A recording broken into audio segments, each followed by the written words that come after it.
Hey, what's up, everybody? David from Flash by VCycleNut. Just going to do my August track day recap. Again, I was back at the Ridge. Ran a new personal best, a little bit better, 204.5. But considering that it was almost 100 degrees both days and most people were a couple seconds off their normal lap times, I'll take it as a plus. We'll talk about a couple of things that were different. I did run the Graves high mount all weekend just so I could get the mapping completely dialed in. I'll be switching back to the Graves low mount. I will be selling this system at a discount. The header is completely brand new.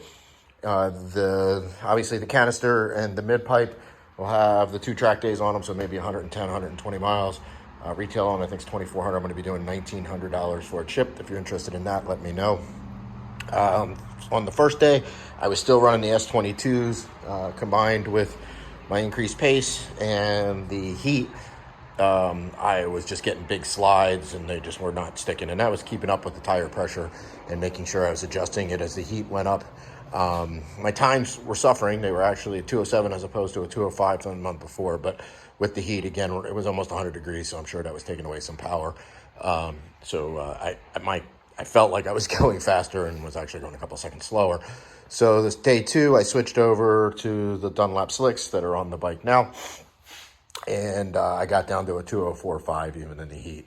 I was running the new bar setup and the new Woodcraft rear sets. And I got to say, I like both of them. The increased ground clearance from the rear sets. And I think that the slick is a little taller also, give me a little bit even more ground clearance.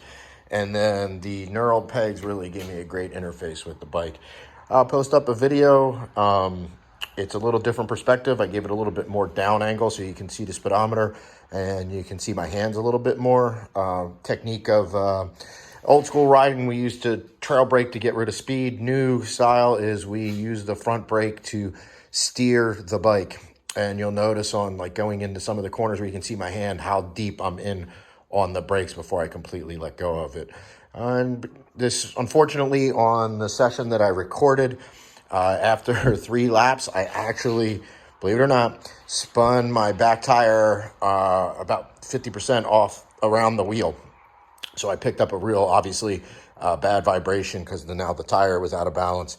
And so I had to come in. So just as I started picking up the pace, that's what happened. That's why the laps it's only a few laps, but you get the idea. So thanks, guys, for watching. And remember to hit that like and subscribe. Oh, I almost forgot. You might be wondering why my bike's up on the front stand with no forks on it. It's because the forks are off the Graves to get the Batabu, whatever you say it, fork internals.